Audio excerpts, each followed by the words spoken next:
Hello and good morning, everyone. I hope you are having a great day. Uh, okay, here we go. Uh, so you may recall that last week we were discussing, we started the discussion about teaching Generation Z, Gen Z. We briefly discussed whether that is a thing at all, whether looking at social groups in terms of generations is something that is just folklore, myth, or actually has been studied. We looked at the theories of people like uh, Clan Heinemann. We looked at alternative theories. We concluded, if you agree with me, at least I concluded that yes, they are a thing so long as we don't get fixated too much about them.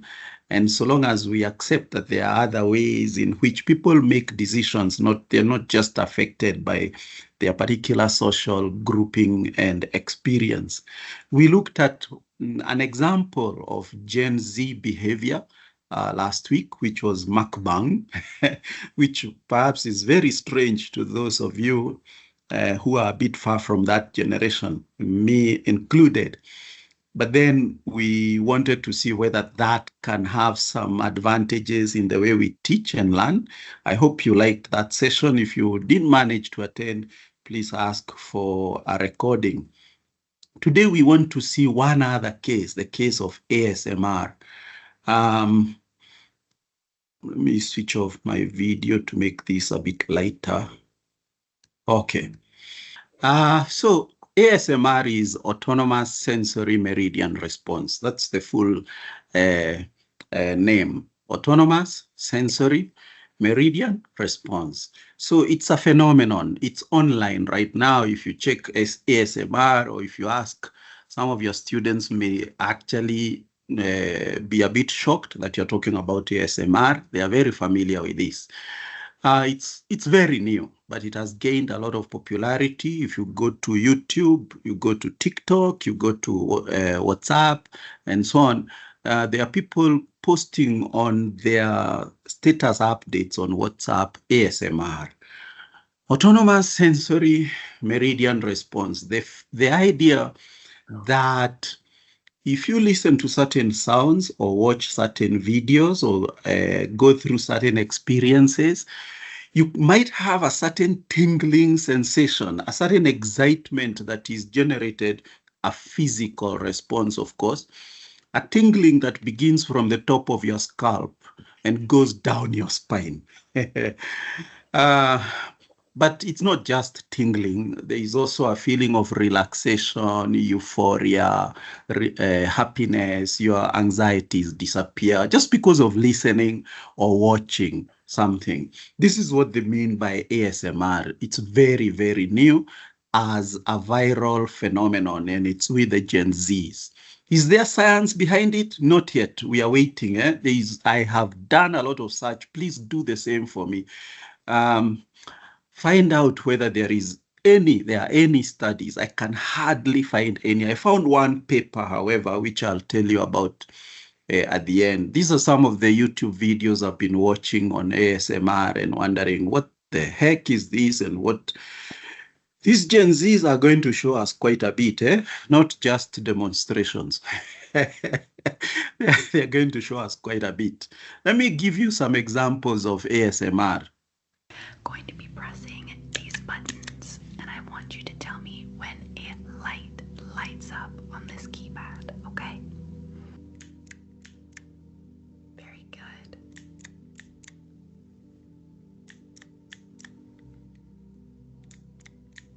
Very good. Excellent. Perfect. Okay. Don't worry if you don't understand anything that's going on here.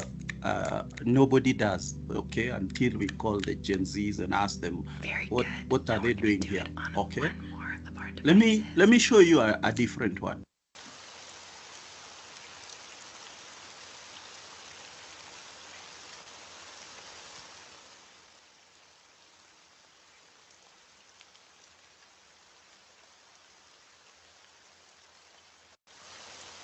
I know what you're thinking. You're about to say, Ian, this is not Gen Z. We've been doing this ourselves, listening to rain sounds to relax ourselves, to go to sleep.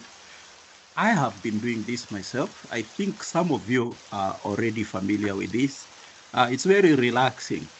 The exact rain sounds that relax me may be a bit different from those that relax my wife or relax you. But this gives you a very good example of what we are talking about, ASMR. Sounds, repetitive sounds, gentle, repetitive sounds that relax you, sometimes cause euphoria, but sometimes can cause major excitement and force focus and concentration. This ASMR phenomenon is what we are saying has recently gone viral, especially with the Gen Zs. Let me show you one more. Hello everyone, I am going to do a little test today because I cannot take a full video because the neighbors have been screaming for the whole day, so let's do this.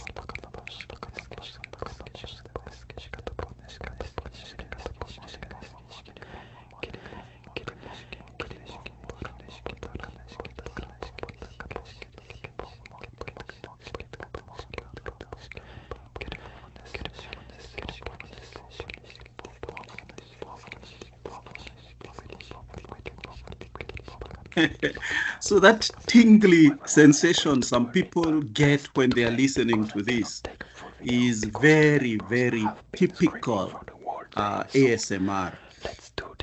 So it's a unique sensory phenomenon.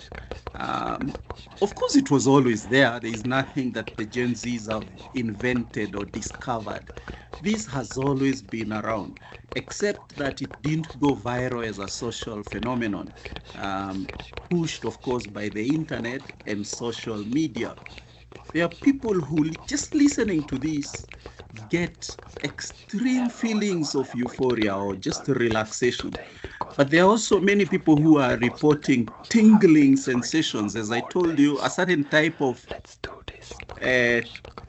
tingle that starts in the scalp and spreads down the spine. And people are looking for this as a kind of an emotional fix. Here is a different one.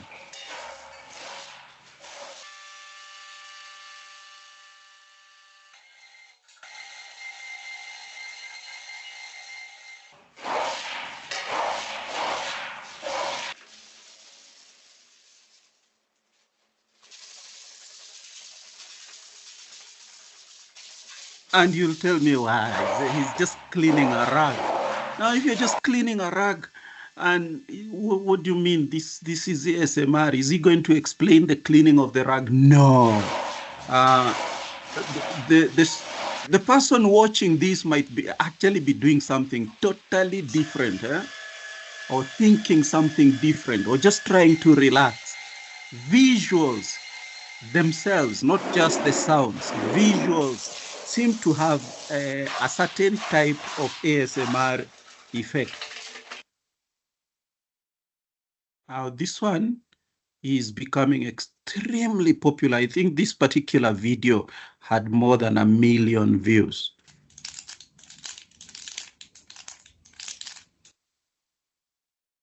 Just that. Yeah, and if you loop it and it just keeps going, some people listen to that and they get feelings of euphoria. So let me give you the different types. There is the whispering type of ASMR. So they are whispering a story, they are reading a book, or simply talking very softly. There is the one of the crinkling sounds. Maybe a paper is just being crumbled up, plastic being squeezed, or fabric being rustled. Just fingers tapping on a desk or a keyboard in rhythmic fashion, or a microphone. Then there are the scratching sounds, such as a pen scratching a piece of paper, brush scratching on a surface. And then there is visual stimulation, like the one you've just seen, a rag being cleaned. These are the different types of ASMR. Um, just like we saw in mukbang, the Gen Z spend many hours just doing this. So the typical videos that you are going to see on YouTube when you search are 1 hour long, just like mukbang. And that raised the question, you remember last week's discussion, whether it's true what we have always claimed that they don't have high levels of concentration. Well, apparently, looking at this type of thing, they are able to look at a video for more than 30 minutes, 1 hour, and so on. And so we have to ask ourselves what we could do to help this. Of course, first we should worry, where is this coming from and why is it?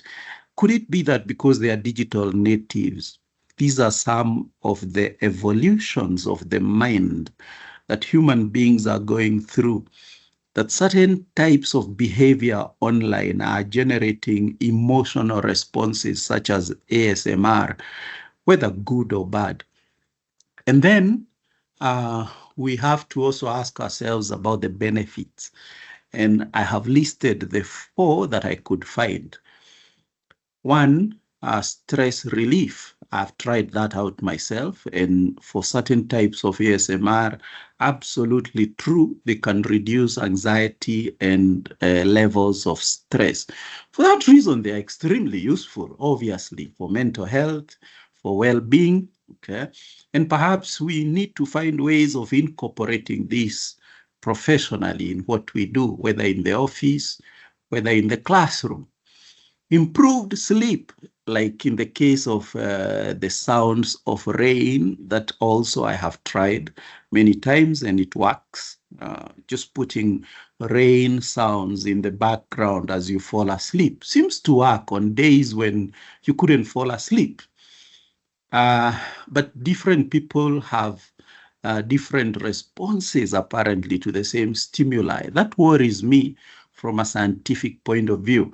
How much of this is just relative experience and not objective science? We need to find out more.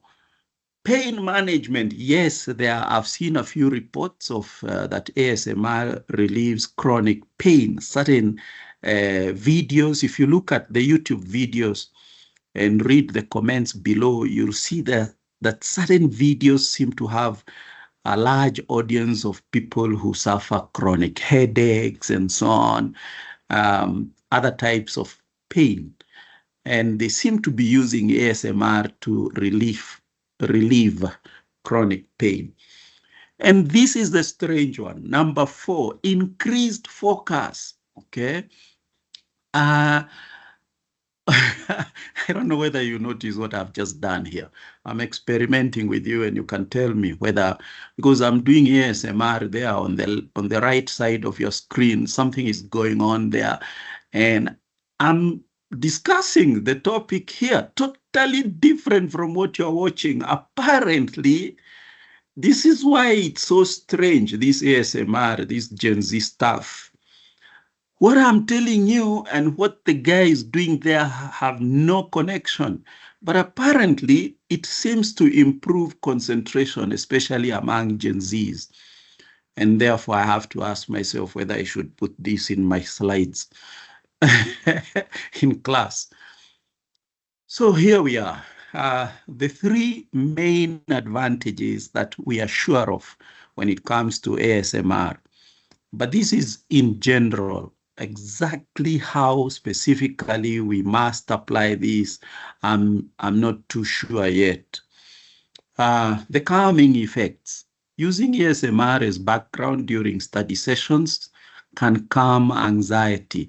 So some of my mentees, some of my students suffer anxiety attacks for whatever reason. Some of it is generated, of course, by exam coming up or something else, or the exam itself, or for other reasons that have little to do with learning and assessment. So perhaps we could see whether the use of the ASMR could help calm anxiety, provide a sense of peace, and relaxation, which is obviously important for optimal academic performance. We need also to see how we can use ASMR not to distract, but to reduce distraction. And it seems to be a thin line there.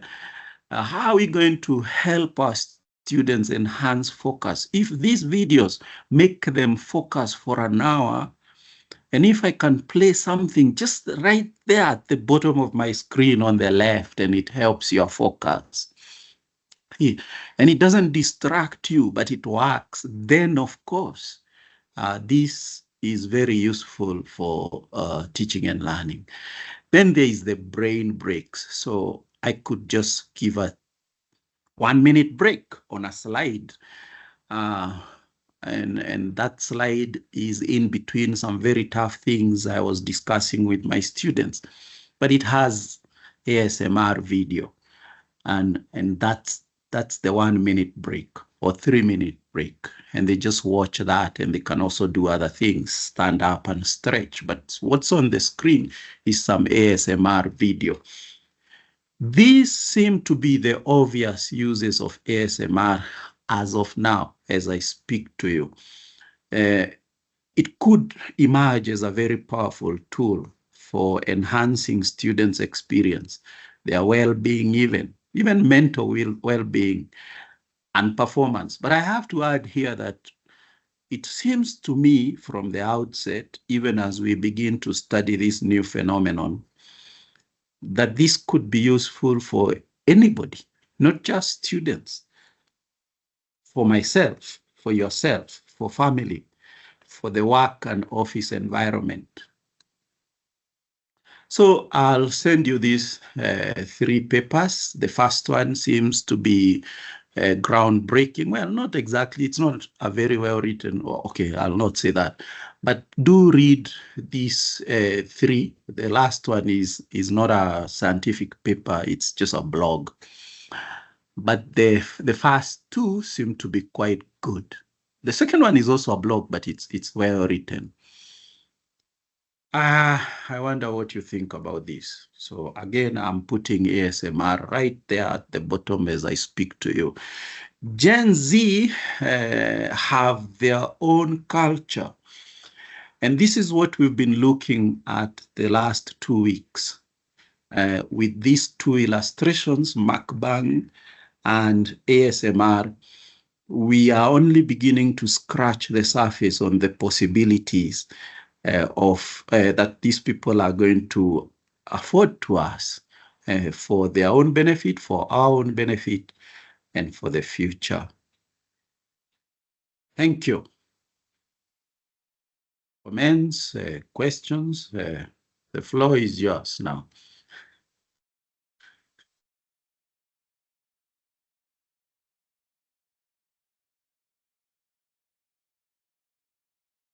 Yeah, and I wonder if I could make some comments. Yes, please. You know, I feel that one of the things that we have to try to do in Kenya is to get across to all parents the importance of getting their children to be interested in what the parents are doing.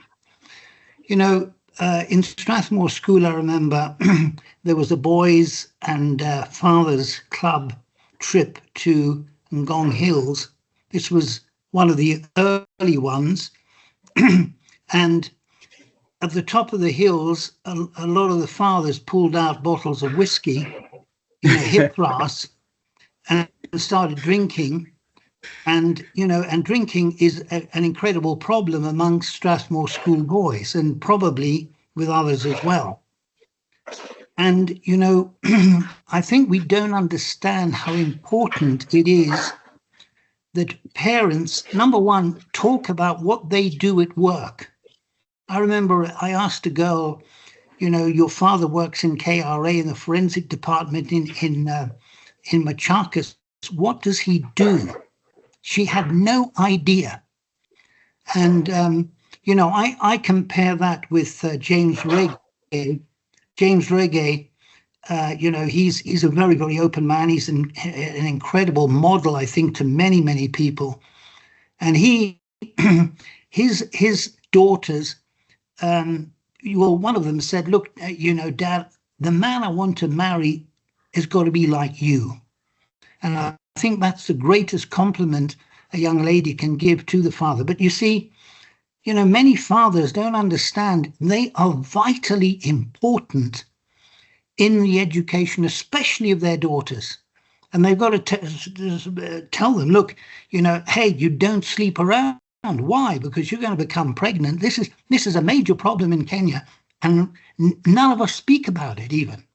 So I tend to feel that a lot of what we're seeing is coming from the Western world, and I feel that we've got to try to, overcome that by being very much closer to our children, but also not spoiling them, making them understand the value of money. Just that. I agree. Thank you very much, Dr. McPhee, for that. I agree with you. I have been talking about greater parental empowerment. This idea of parental, well, there is involvement, engagement, and empowerment. There are 3 different levels. They've already been involved because they pay fees and things like that. But then the question has always been, are they engaged? And schools have tried to have PTAs and stuff like that. But then it doesn't reach the level that, Jim, you're talking about. And that's why now we must have parental empowerment. And SBS is leading the way in this, in Strathmore. I'm really praying and hoping that their parental empowerment program grows. We've no choice, actually, because CBC demands that. The parents need to be involved. It's the only way to have holistic education. It's not just about teaching math and accounts and things like that. As Jim is saying, we must ensure they develop as human persons, and parental engagement needs to happen. But we have to, as a university, to empower the parents. I totally agree. Very good suggestions there, Dr. McPhee. Now we'll be on record. Let's see what we can do about that to follow up. All right. Any other question, comment, help? By the way, if you would like to do a session for us on some aspect of Gen Z that relates to teaching and learning, of course, you're most welcome. Just send me on the site there an email, and let's work this out. We'll have at least one more on the Gen Z series. This is today's was the second of 3 before we move on to another topic. So unless other things come up, next week we will be trying to wrap up and summarize and discuss and answer the so what and what next for Gen Zs. Because they are here, they are in class, they are waiting for you. 8:15 the class begins, and they are already watching ASMR. By the way, ASMR, the term ASMR was coined by a lady. What was her name? I've forgotten now. It's meaningless in science. I asked a biologist whether there is such a thing as meridian, as a sensory meridian, automated sensory meridian, or autonomous. There's no such thing apparently in biology. So some of these things are coined through social media. That doesn't mean they don't exist. They are there. It's up to us to study this phenomena and put it in its place in a structured way. There are dangers, like you saw last time. There are many dangers. In the case of ASMR, there are people using ASMR for for addictive habits, for sexual stimulation and things like that. And if we don't understand exactly how this works, ASMR, we won't be able to help our mentees and our students to be better human beings. Thank you very much. Have a great day and a good week. Bye.